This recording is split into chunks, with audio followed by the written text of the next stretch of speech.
का, जड़ कर्म चेतन बंधकारु कर्म के अवसान का, कह कर स्वरूप यथार्थ जग का, जो किया उपकार है उसके लिए जिन वाणी माँ को वंदना शत बार है, वंदना शत बार है, वंदना शत बार है।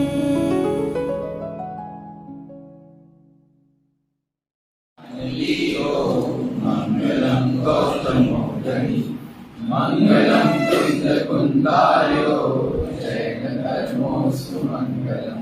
सर्वमंगल मांगल्यम सर्वकल्याणकारिकम प्रधानम सर्वधर्माणां शरणं जयतु।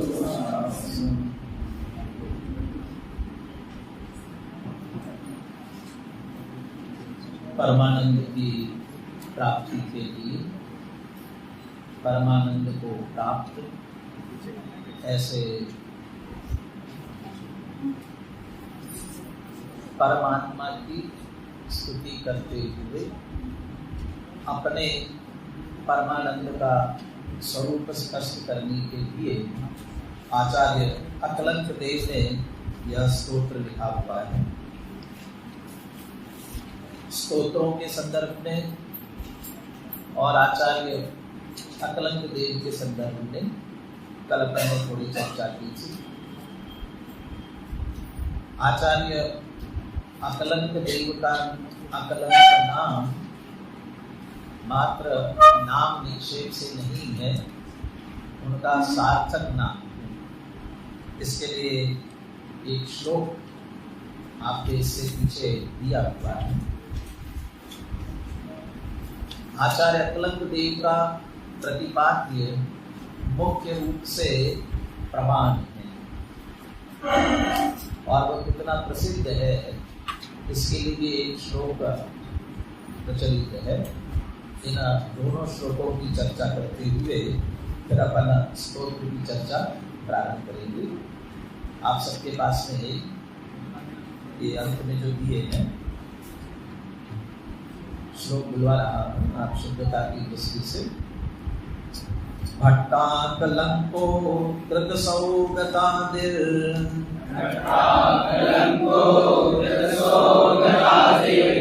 दुर्वाद्य पंकज सकलंकभूतम्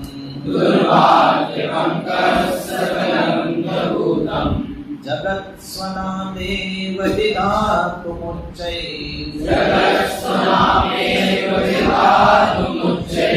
सार्थं समन्तादकलंकमेव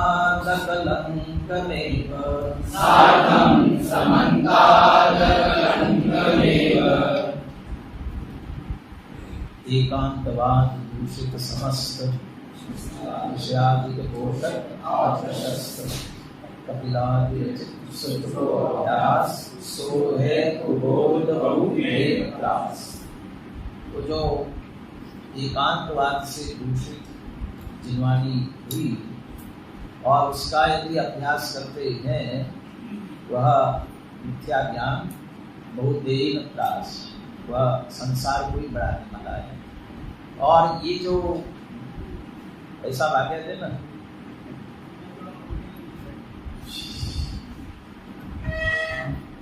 ये इनसे सकलंक ऐसे मिथ्या मान्यताओं से वस्तु स्वरूप के विरुद्ध वस्तु में कोई दिक्कत नहीं आई है, लेकिन उस वस्तु को जानने में और उसके निरूपण में जो एकांत मिथ्या मान्यताएं, चूंकि अकलंक देव ने बौद्ध मत का अधिक खंडन किया, इसलिए उसका ही उल्लेख करते हुए सौगतादिर दुर्वाक्य पंक सकलंक भूतम, सौगतादि और ऐसे जितने एकांत मत थे उनके निमित्त से वस्तु का स्वरूप और जिनवानी जो कलंक भूत हुई थी, सकलंक भूतम। भट्टाक कलंको अकृत, घटाकलंक देव ने उन्हें किया। क्या किया? सबसे अंतिम चरण है समन्ताद अकलंकमेव, समन्ताद अकलंकम, या समन्ताद के दोनों अर्थ भी कर सकते हो। आचार्य समंत भद्र की जैसी परंपरा चली आ रही थी उसका आश्रय लेते हुए, और दूसरा समंत का अर्थ होता है सर्व ओर से, समन्ता, सर्व ओर से कलंक से रहित कर दिया, अकलंक अकृत। क्यों? जगत स्वनामेव विधातु मुच्चै सार्थम, सारे जगत को अपने नाम की तरह उच्चै विधातुम, अच्छी तरह से, पूर्ण रूप से, उच्चै का विशेषण अकलंक के साथ भी लगा दिया, उच्चै अकलंकम अकृत, पूर्ण रूप से, उत्कृष्टता से उसे अकलंक कर दिया, सारे जगत को अपने नाम की तरह, जैसा उनका नाम अकलंक है, ऐसे सारी जिनवानी को जिन्होंने ये मिथ्या मान्यताओं का खंडन करते हुए अकलंक कर दिया, इसलिए सार्थम, जिनका नाम है वह कैसा है? सार्थक है। ऐसे सार्थक नाम के धारी अकलंक देव। कल उनके रचनाओं की चर्चा करने की थी। लगी आश्रय, सिद्धि विनिश्चय, न्याय विनिश्चय, प्रमाण संग्रह, सभी जैन न्याय से संबंधित। और जो प्रमाण संग्रह है, कल उसका मंगलाचरण आपने सुना होगा। मंगलाचरण सुना था कि नहीं? सुना था? कौन सा था? श्रीमत् परम गंभीर साध्वादामोघ लाक्षणम जिया त्रैलोक्यनाथस्य शासनम जिन शासनम। और ये श्लोक इतना समझ लीजिए लोकप्रिय कहो या प्रसिद्ध कहो, उस शिलालेखों में तो सर्व उल्लिखित है ही पहले के, लेकिन आज भी जितने शिलान्यास किए जाते हैं ना, वो शिलान्यासों में जो प्रशस्ति रखी जाती है ताम्र पत्र पर लिख करके, उन सारी प्रशस्तियों में ये श्लोक मुख्य रूप से लिखा जाता है। सबसे अंत में ये श्लोक निश्चित रूप से उसमें लिखा जाता है। ये जैन दर्शन जो साधवाद रूप है, और वही प्रमाण, यद्यपि अन्य दर्शनों में प्रमाण तो माना, लेकिन उनका प्रमाण एकांत रूप है, नयों से निरपेक्ष उनका प्रमाण है, और नए सापेक्ष अनेकांतात्मक प्रमाण, इसकी जो जैन दर्शन की वस्तु व्यवस्था है उसका विवेचन आचार्य समंत भद्र ने किया। इसलिए आचार्य समंत भद्र और आचार्य अकलंक के लिए मेरे ख्याल से डॉक्टर नेमीचंद जी जैन है, जिन्होंने तीर्थंकर भगवान महावीर और उनकी आचार्य परंपरा लिखा है ना, उन्होंने आचार्य अकलंक देव का परिचय देते समय एक वाक्य लिखा सबसे पहले, आचार्य समंत भद्र जैन न्याय के दादा है, तो आचार्य अकलंक देव पिता है, जैन न्याय के पिता है। ऐसा कह करके उन्होंने दो बातें कही, एक तो समंत भद्र आचार्य दादा, अकलंक पिता। तो अकलंक पिता है तो पुत्र किसके हैं? किसके पुत्र हैं? समंत भद्र के। माने उन्हें समंत भद्र से जैन न्याय ये पूरा उनसे मिला। और अकलंक देव को पिता कहने का अर्थ, इसके बाद जिन्होंने भी न्याय पर लिखा ये सब क्या है? उन्हीं के पुत्र जैसा है, उन्हीं को आधार मान करके दिया। इसलिए यहाँ प्रमाण की विशेषता अकलंक देव की है, ये बात इसमें लिख रहे हैं। ये श्लोक भी हम पढ़ते हैं, ये सरल है, इससे आप पढ़ सकते हो। ये श्लोक पढ़ते पढ़ते आचार्य अकलंक देव के शास्त्रों का सार लेकर के किसी ने शास्त्र की रचना की है और उन्होंने प्रारंभिक मंगलाचरण की भूमिका के साथ उसका उल्लेख भी किया है। मेरे ख्याल से आप लोगों ने जरूर पढ़ा होगा, किसी को ध्यान आए तो श्लोक सोच के रखना, इसके बाद उस श्लोक की चर्चा करेंगे। बोलिए श्लोक, बोलिए सभी। प्रमाणमकलङ्कस्य पूज्यपादस्य लक्षणं धनञ्जयकविकाव्यं रत्नत्रयमपश्चिमम्।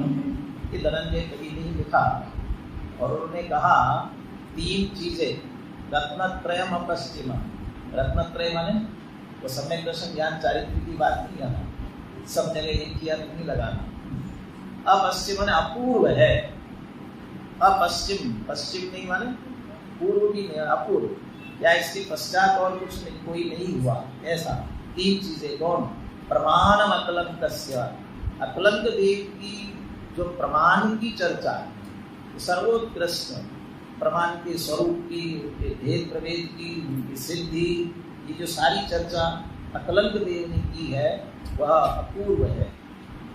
अपूर्व के साथ अपश्चिम, यानी ऐसा कह सकते हैं न भूतो न भविष्यति, जैसा कहा जाता है। पूज्यपादस्य लक्षणम, और आचार्य पूज्यपाद सर्वार्थ सिद्धि वृत्ति टीका लिखने वाले तत्वार्थ सूत्र के पूज्यपाद, मूल नाम क्या है? आचार्य देवनंदी, वो पूज्यपाद धनंजय कवेर काव्य। कल स्तोत्रों में चर्चा की थी, कौन सा स्तोत्र लिखा? उषामहार। मेरे ख्याल से नाम माला वगैरह भी उनकी लिखी गई है, धनंजय कवि। उनका काव्य प्रतिभा विशेष थी और ये तीनों चीजें अपूर्व है। इसमें अकलंक देव के प्रमाण को याद किया है। हाँ, किसी को कुछ श्लोक याद आया?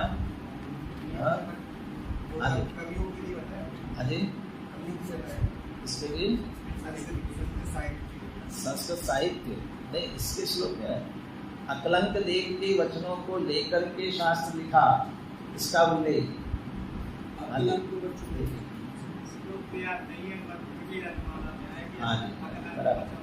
हाँ, वही अकलंक वचों बोधे उदन्ते येन धीमता न्याय विद्यामृतम तस्मै नमो माणिक्य नंदिने। प्रमेय रत्नमाला लिखने वाले अनंत वीर वे जिस ग्रंथ की टीका लिख रहे हैं, है ना, परीक्षा मुक्ति, तो परीक्षा मुक्त आचार्य माणिक नंदी ने लिखी, उनका स्मरण करते हुए ये कह रहे हैं। माणिक नंदी आचार्य ने परीक्षा मुक्ति कैसे लिखी, कहाँ से लिखी? अकलंक देव के वचन रूपी समुद्र में से लेकर के उदग्रे उद्धार किया। जैसे समुद्र मंथन करके उद्धार किया था, क्या क्या निकला था? अमृत भी निकला था और विष भी निकला था। अमृत पान जिन्होंने किया वापर हो गए। ऐसे ही समुद्र मंथन करके आचार्य अकलंक देव के वचन रूपी समुद्र का मंथन करके न्याय विद्या रूपी अमृत जिन्होंने निकाला है, ऐसे आचार्य माणिक नंदी उनका स्मरण किया। ऐसे आचार्य अकलंक देव न्याय का विषय वस्तु स्वरूप की सिद्धि के लिए है। वस्तु स्वरूप सिद्ध हो जाए और वस्तु स्वरूप की सिद्धि का प्रयोजन अकेला वस्तु स्वरूप को सिद्ध करना तो नहीं है। वस्तु स्वरूप सिद्ध कर लो, वस्तु स्वरूप सिद्ध करने के बाद अपनी निज वस्तु को जानकर पहचान कर अपना प्रयोजन सिद्ध करना है। तो ये आचार्य भी हमारे शुष्क तर्क में लगे नहीं रहते हैं। ये वस्तु स्वरूप की सिद्धि के लिए ऐसे कठिन तर्क वितर्क देते हैं, परंतु उनके अंदर भी निरंतर झरता हुआ आनंद जिसकी मुद्रा है, ऐसा स्वसंवेदन उनके अंदर भी निरंतर चलता रहता है। स्वसंवेदन स्वसंचेतन अंदर चलता रहता है, माने ये भी आध्यात्मिक रहते हैं, होते हैं, है। और उस अध्यात्म को व्यक्त करने के लिए ये परमानंद स्तोत्र है। एक और स्तोत्र की चर्चा की थी, कौन सा स्तोत्र? और एक दूसरा स्वरूप संबोधन। जैसे स्वरूप संबोधन पहले पढ़ना चाहिए, क्योंकि उसने अनेकांतात्मक आत्मा के स्वरूप की चर्चा की है और अनेकांतात्मक आत्मा का स्वरूप समझने के बाद हमारा प्रयोजन जो शुद्ध आत्मा है उसकी चर्चा इस परमानंद स्तोत्र में की है। लेकिन अपने लिए समय जैसा जो ख्याल में आए तो सीधा अध्यात्म का निरूपण करने वाला ये परमानंद स्तोत्र कठिन नहीं है, सरल है। कल मैंने ये भी कहा था स्वरूप संबोधन स्तोत्र पढ़ने के लिए थोड़ा बुद्धि ज़्यादा लगाना पड़ेगी और उसे बुद्धि से, तर्क से, युक्ति से पढ़ना पड़ेगा और इसे हृदय से पढ़ना है। चलिए प्रारंभ करते हैं। सबसे पहला परमानंद संयुक्तम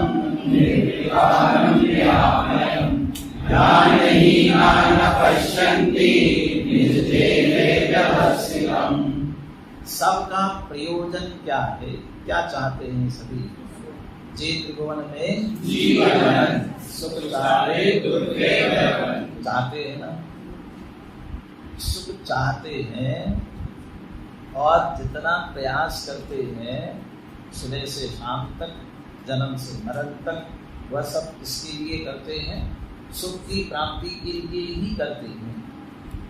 जब सुख की प्राप्ति के लिए करते हैं तो फिर सुख मिलता क्यों नहीं है? क्यों नहीं मिलता है? क्योंकि जहाँ सुख नहीं है वहाँ सुख खोजने का प्रयास कर रहे हैं और जहाँ सुख नहीं वहाँ खोजने का प्रयास करेंगे तो मिलेगा कैसे? अब हमें वास्तविक सुख चाहिए, कहाँ मिलेगा? जहाँ है वहाँ मिलेगा। कहाँ है? यहाँ है। तो सबसे पहला शब्द लिखते हैं जिस आत्मा को जानना है, जिस आत्मा को पहचानना है वह है कैसा?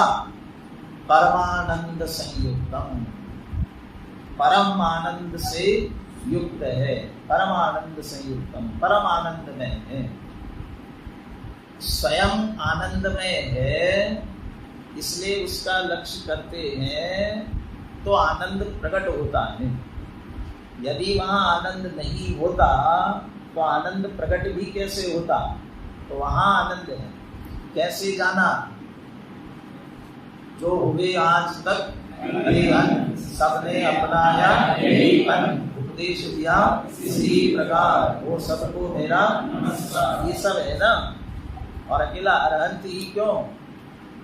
पंच परमेश्वरी से लेकर के और चौथे गुणस्थान वृत्ति से लेकर के जो अतीन्द्रिय आनंद प्रकट कर लेते हैं वो सब इसी के आश्रय से है, इसलिए प्राप्त होता है। परमानंद संयुक्तम। गुरुदेव जी कहते हैं प्राप्त की प्राप्ति होती है, अप्राप्त की नहीं है। यदि है और उसका लक्ष्य करे और न मिले, महर्षि के वचनामृत में एक वाक्य आया है और न मिले, बोले 14 ब्रह्मांड को शून्य होना पड़ेगा। 14 राजू तुम नम, ये ना पूरा विश्व, 14 राजू विश्व का लोक अपना अलोकाकाश सहित विश्व कहलाता है। ये 14 राजू ये शून्य होना पड़ेगा। क्यों? ऐसा वस्तु स्वरूप है और वस्तु स्वरूप के अनुसार नहीं हो रहा है तो फिर क्या है? सभी खत्म हो सकता है। तो आत्मा परम आनंद संयुक्त है, परमानंद संयुक्तम, परम आनंद से युक्त है। एक छोटा सा शक्कर का दाना जिह्वा पर रखे, क्या मिलेगा? क्या स्वाद आएगा? अरे कैसा स्वाद आएगा? मीठा। क्यों? तो मीठा आएगा, तो मीठा है ना, इसलिए मीठा स्वाद आएगा। विश्वास है? पक्का? जब भी रखेंगे तो मिठास आने वाली है। और कभी बहुत तीखा खा लेते हो और बहुत मिर्ची लग रही हो तो क्या कहते हो? मीठा लाओ, मीठा लाओ। और कोई मिठाई नहीं हो तो शक्कर लाओ। क्यों? क्योंकि हमें विश्वास है शक्कर में मिठास है और जिह्वा के संपर्क में आते ही मिठास मिलने वाली है।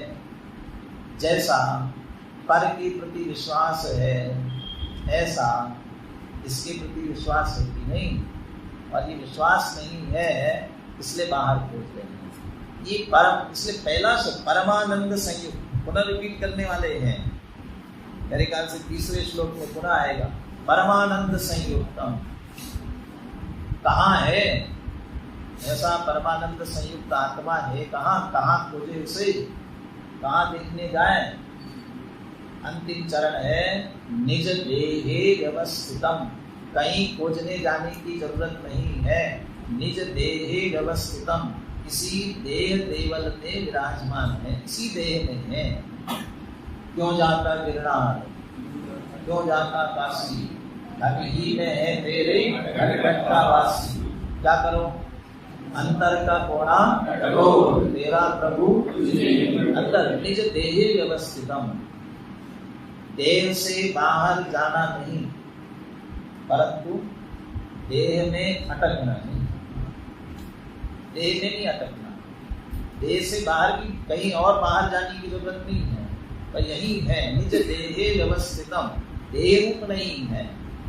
फिर भी हमें क्यों नहीं दिखता है, क्यों नहीं दिखता है? उसका पहला शब्द देते हैं ध्यानहीना न पश्यन्ति। जो ध्यानहीन है उन्हें दिखाई नहीं देता। आप उसका ध्यान ही नहीं कर रहे हो, आप उसकी तरफ ध्यान ही नहीं दे रहे हो, और जिसकी तरफ ध्यान नहीं दोगे वो मिलेगा कैसे, प्राप्त कैसे होगा? आप सब यहाँ बैठे हो, समझ में नहीं आ रहा है, किसको नहीं आ रहा है, किसको नहीं आएगा? तो ध्यान नहीं देगा, और जब ध्यान से सुनेगा, ध्यान देगा, उसको समझ में आएगा ना। तो हमने उसे उसकी तरफ ध्यान ही नहीं दिया। ध्यान ही ना, ध्यान के दो अर्थ होते ना, सब इधर ध्यान दो, सिर्फ आपने उपयोग इधर लगाए। एक तो ये ध्यान, हमारा ध्यान ही नहीं दिया इस तरफ। और दूसरा एकाग्र होना, उसके प्रति एकाग्र होना। हमारा एक तो ध्यान ही नहीं दिया इस तरफ। अभी आप वहां से लेकर यहाँ तक आए, मैं पूछूं आपको किसी व्यक्ति का नाम लेकर के, आप सब जानते हैं, ऐसे कोई व्यक्ति का नाम लेकर के वो अभी यहाँ से निकले, आपने देखा क्या? क्या कहोगे? अभी निकले थे, आपने देखा क्या? ध्यान नहीं दिया, ध्यान नहीं दिया। अरे निकले थे ना, अरे तुमने उनकी तरफ ऐसा देखा भी था, उनकी तरफ देखा था, अच्छा ध्यान नहीं। जब तुमने देखा, तुम्हारे आंखों के सामने से निकले, तो ध्यान क्या नहीं देखा ना, फिर क्यों नहीं ख्याल में? एक तो जिनका ध्यान नहीं दिया उन्होंने तो देखा ही नहीं, और जिनका ध्यान दिया उन्होंने ध्यान पूर्वक नहीं देखा। ज्ञान की प्रतिपल पूछे तरंग, झांकता उसने आत्म नाम। अरे आबाल सभी गोपाल सबको सुलभ है, आबाल गोपाल सबको सुलभ है, और सुलभ सुप्त नहीं, अंदर प्रतिपल ज्ञान की तरंग उठ रही है और व्यक्त है, झांक रहा है, लेकिन हम उसकी तरफ नहीं झांक रहे हैं। वो झांकना शब्द आता है तो मुझे उदाहरण ख्याल में आता है। कोई विशिष्ट व्यक्ति आपके घर आया हो और आपके छोटे छोटे बच्चे थोड़े ज्यादा शरारती हो और आपको उनसे बात जरूरी करनी है, तो आप अपने बच्चों से क्या कहते हो? देखो आप बैठक में बैठे बात कर रहे हैं, तुम अंदर कमरे में रहना, यहाँ मत आना, अंदर मत आना, यहाँ वहाँ अंदर रहना, यहाँ मत आना। और बच्चे अंदर बैठे रहते हैं और यहाँ आकर के बैठता है, तो वो बच्चों को उबलाहट होती है, कौन है? आज तक तो ऐसा नहीं किया, जितने भी मेहमान आते हैं सबसे कहते हैं, बुलाते हैं, मिलाते हैं, और अब कह रहे हैं कि अंदर बैठो, तो कौन है? तो क्या करते हैं? थोड़ा सा दरवाजा खोल करके झांकते हैं, और पर्दा डला हो तो पर्दा भी थोड़ा हटा करके झांकते हैं। और जो शरारती तो है तो और चालाक भी होते हैं, और ऐसा झांकते हैं कि वो जो मेहमान बैठे हो उनकी निगाह पड़े, उनको दिखाई देगा तो क्या होगा? बुलाएंगे, कभी तो बुलाएंगे। ऐसा ही हमारा भी अंदर आत्मा, उसको हमने एक तरफ कर दिया है तो न मत आना। क्यों? क्योंकि हमें तो राग, द्वेष, क्रोध, मान, माया, लोभ और जिस राग से आनंद मिल रहा है, विषय कषाय, इनमें आनंद आ रहा है, तो ये आ रहे हैं, उसको हमने अलग कर रखा है। लेकिन वो बार बार झांकता है ज्ञान की प्रतिपल ऊंचे तरंग, वो ज्ञान की तरंग उठ रही, उससे आत्मा प्रतिपल झांक रहा है, परंतु और इसलिए झांक रहा है, कभी तो ध्यान देगा। या हम ध्यान नहीं दे रहे, हमारा ध्यान उसकी तरफ जा ही नहीं रहा। जिन्होंने पाठशाला पढ़ ली और आगे बढ़ करके स्वाध्याय किया, जिनवानी पढ़ ली, शास्त्र पढ़ लिए, उनका ध्यान तो गया ना आत्मा की तरफ। अब उनका ध्यान गया, लक्षण कदाचित समझ लिया, अब वो ध्यान नहीं दे रहे हैं, माने उसी को जानने के लिए ध्यान नहीं कर रहे, एकाग्र नहीं हो रहे। और जब तक उसकी तरफ एकाग्र नहीं होंगे तब तक उसकी प्राप्ति होने वाली नहीं है। और अभी सुबह दादा का विस्तार से प्रवचन ध्यान के संदर्भ में चल रहा था। जब तक कुछ भी करने धरने का विकल्प रहेगा तब तक दिखेगा ही नहीं। निर्देह यहाँ हो करके भी दिखेगा नहीं। करने धरने का विकल्प नहीं, जानने का विकल्प ही रहेगा। पर को जानने का नहीं, उसको जानने का भी विकल्प रहेगा। तब तक ध्यान नहीं होगा। तब तक क्या होगा? तब तक कोई न कोई विकार होगा। तब तक कोई न कोई विकार, करने का विकल्प, धरने का विकल्प, जानने का विकल्प ही होगा ना, जानने का। तो जिसको जानने का विकल्प होगा उसका राग होगा, उसकी तरफ हमारा ध्यान जाएगा, और उसकी तरफ जाएगा तो ये नहीं होगा। आत्मा को जानने का भी विकल्प होगा, वो विकल्प रागात्मक होगा, वो विकल्प की तरफ ध्यान जाएगा, ध्यान नहीं होगा। और इसलिए वो ध्यान ही न पश्यन्ति, इस ध्यान से रहित होने के कारण से दिख नहीं रहा है। निर्विकारम है, वह निर्विकार, उसके स्वरूप में कोई विकार नहीं है।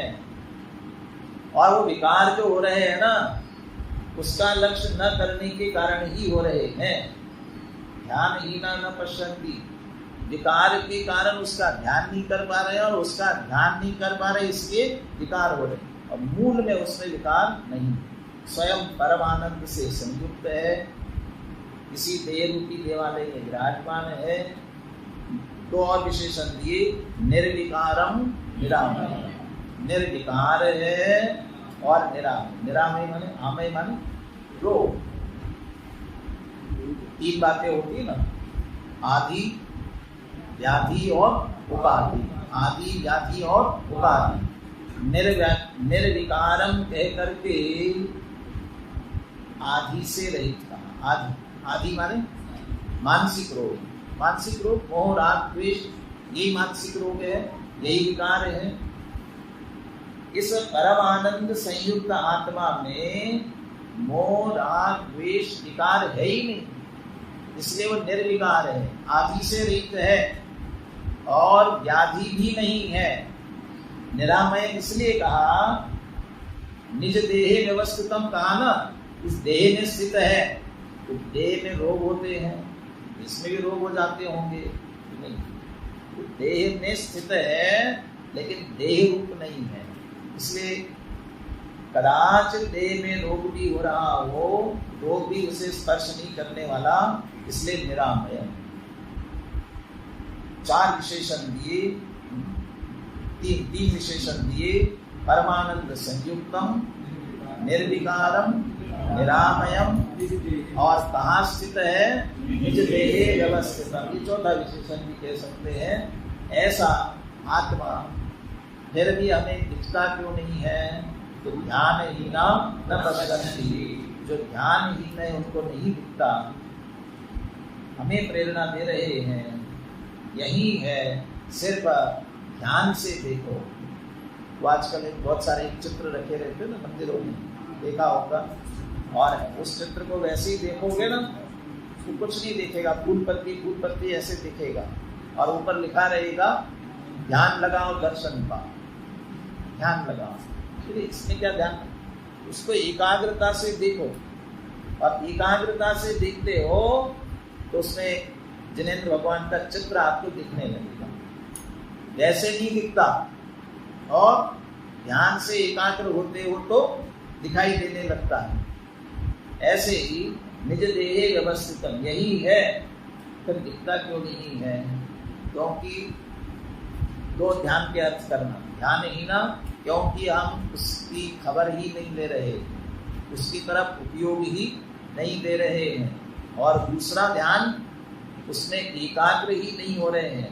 और जब तक एकाग्र उसकी तरफ नहीं होगी तब तक वो प्राप्त होने वाला नहीं है। अब हम श्लोक, पहले मैं अर्थ पढ़ता हूँ, तो एक बार श्लोक और पद्यानुवाद के साथ पढ़ेंगे। परमानंद युक्त, विकार रहित, रोगों से मुक्त, अपने शरीर में ही विराजमान परमात्मा को ध्यानहीन पुरुष नहीं देखते। बोलिए। परमानंद संयुक्तम निर्विकारम निरामयम ज्ञानहीना न पश्यन्ति निज देहे व्यवस्थितम। परमानंद स्वरूप जो निर्विकार विनरो ज्ञानहीन नहीं देखते वेद सिद्ध निज रूप।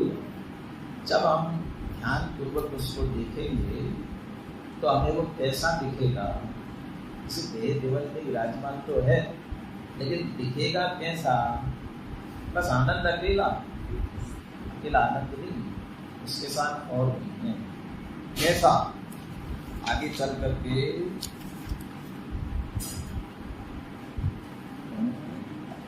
तो ध्यान करना। अरहंतम देह मध्य तू, अरहंत शब्द का भी प्रयोग आया है। अरहंतम देह, 20वें नंबर के श्लोक में अरहंतम, यहाँ देखेंगे ना, अरहंतम देह मध्य तू, देह देवालय में कैसा है?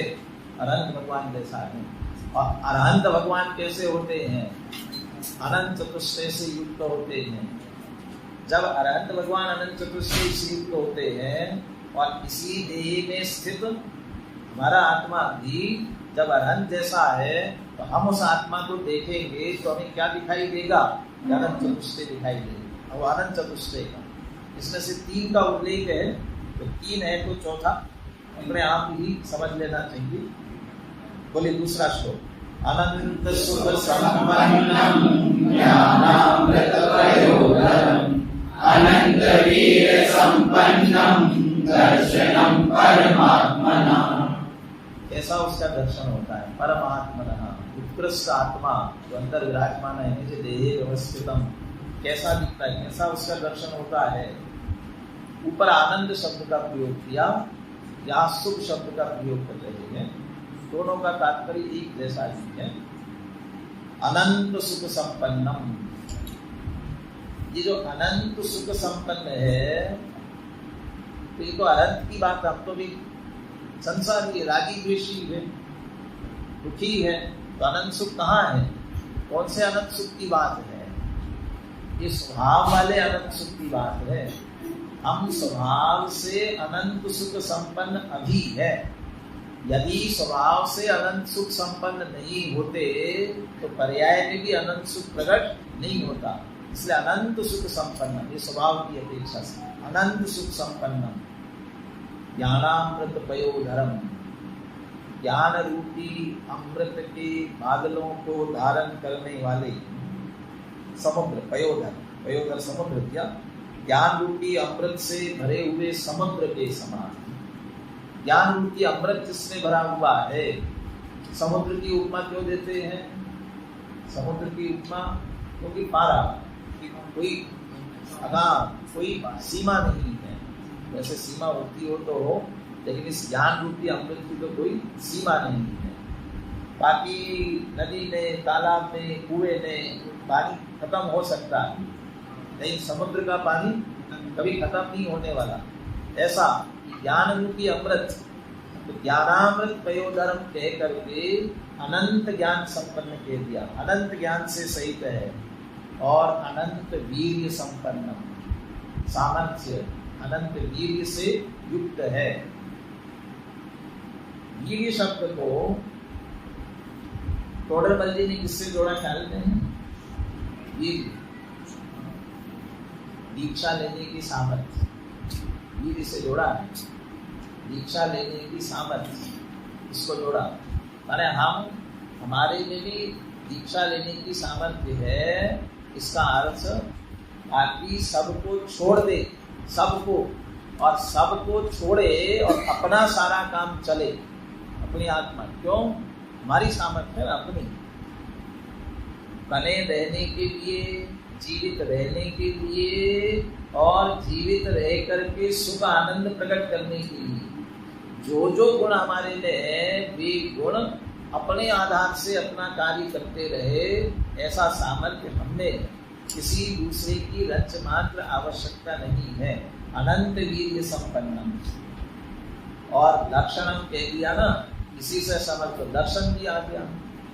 तो अनंत ज्ञान, अनंत दर्शन, अनंत सुख और अनंत वीर्य, अनंत चतुष्टय स्वरूप हम स्वयं आत्मा है। तो अपने आप को देखना चाहिए, कोई कमी नहीं है यहाँ पर, सब कुछ परिपूर्ण अनंत चतुष्टय संपन्न आत्मा है। दर्शनम परमात्मा, देह में अपनी आत्मा को हमें ऐसा ही देखना चाहिए। अर्थ पढ़ते हैं, अनंत सुख से परिपूर्ण, ज्ञान रूपी अमृत से भरे हुए, समुद्र के समान और अनंत बल युक्त परमात्मा के स्वरूप का ही अवलोकन करना चाहिए।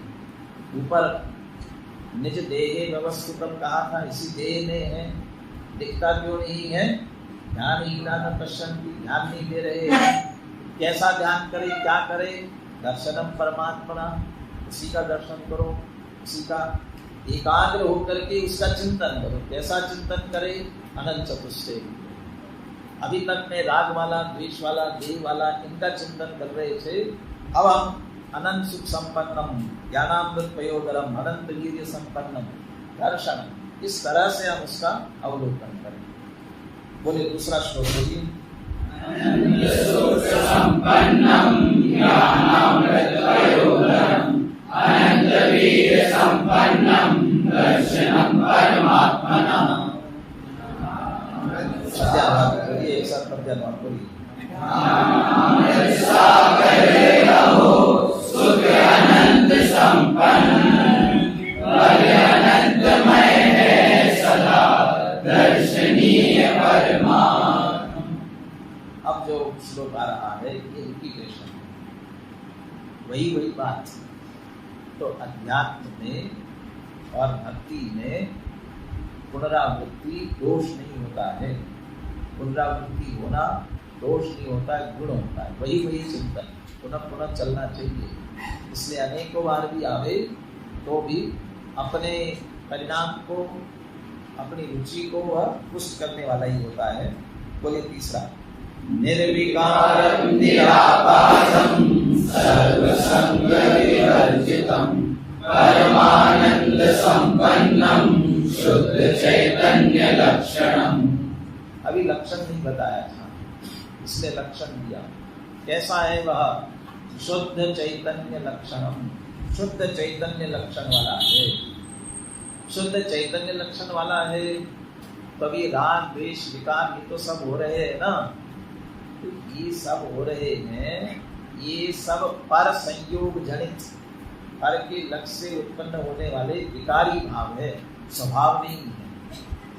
जो ज्ञान दर्शन चैतन्य स्वरूप है, उसमें कोई विकार आया नहीं है।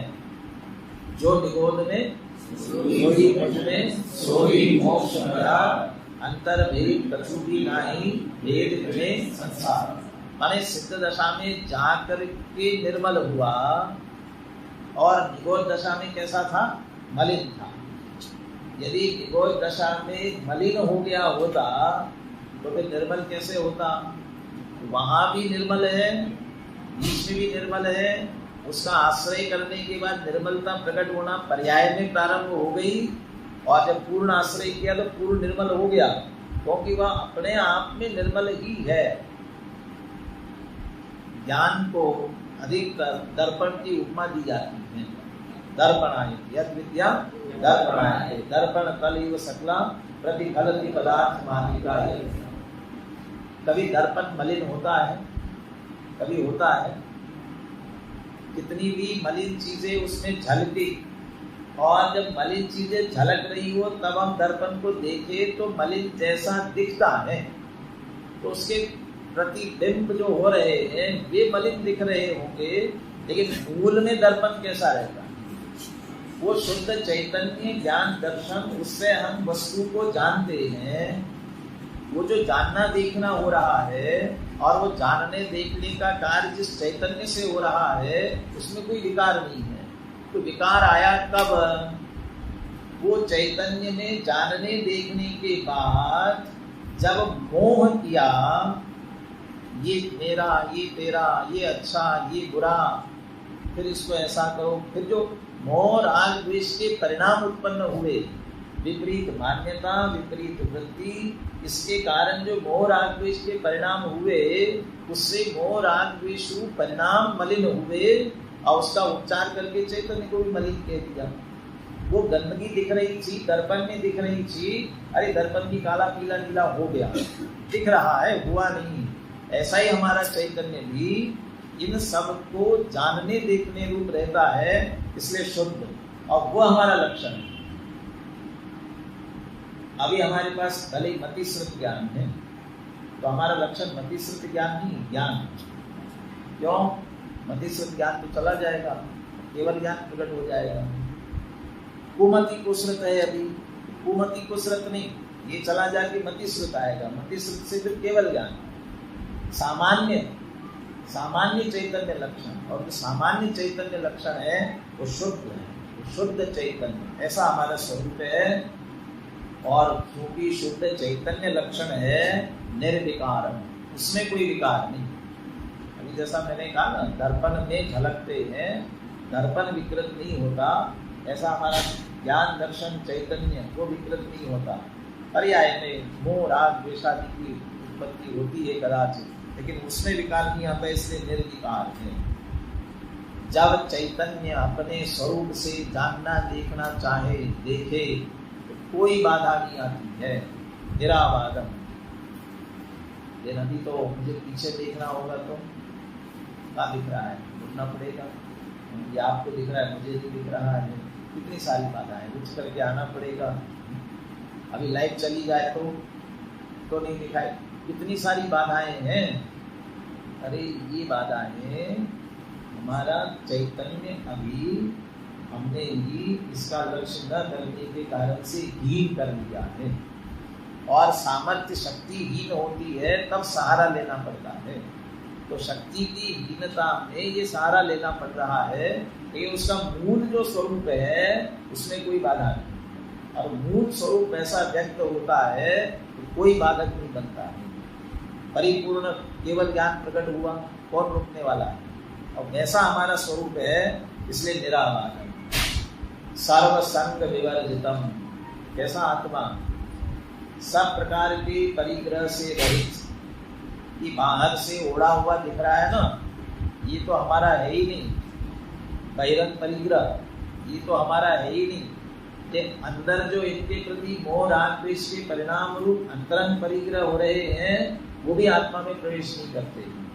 इसलिए कैसा है? सर्व संग विवर्जित, अंतरंग बहिरंग सर्व परिग्रह से रहित। और जब हम ऐसा ही चैतन्य लक्षण आत्मा को देखते हैं, बाह्य और अंतरंग परिग्रह से रहित, सब प्रकार के विकारों से रहित, निराबाद अंदर देखते हैं, तो परमानंद संपन्न, परम आनंद से संपन्न है। और परम आनंद, निराकुल सुख, अतीन्द्रिय आनंद निश्चित रूप से प्रकट होता है, परम आनंद संपन्न। इसलिए हमारा आत्मा पुनः कितने विशेषण रिपीट किए?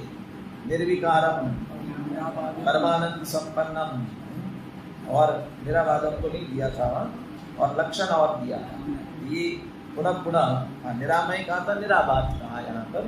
तो ऐसा हमारा आत्मा का स्वरूप है, ऐसे आत्मा का लक्ष्य करते हैं तो परमानंद की प्राप्ति होती है। तीसरे श्लोक का अर्थ है विकारों से रहित, बाधाओं से मुक्त, संपूर्ण परिग्रह से शून्य और परमानंद विशिष्ट शुद्ध केवल ज्ञान रूप चैतन्य ही लक्षण जानना चाहिए।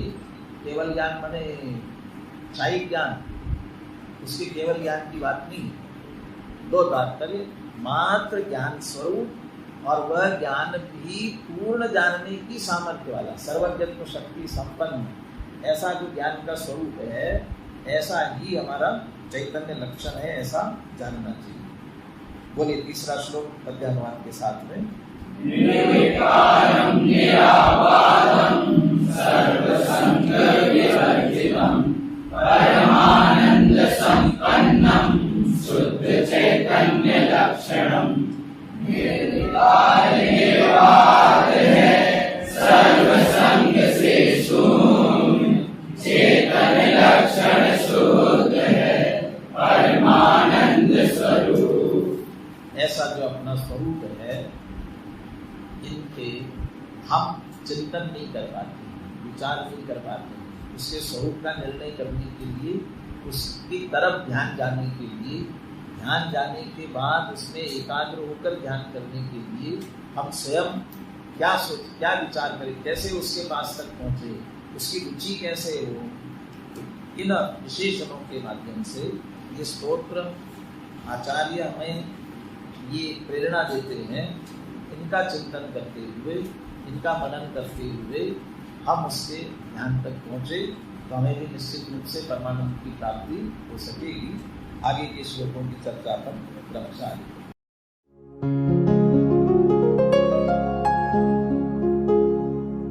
निज निधि निज में बताए यह अनंत उपकार है, उसके लिए जिन वाणी माँ को वंदना शत बार है, वंदना शत बार है, वंदना शत बार है।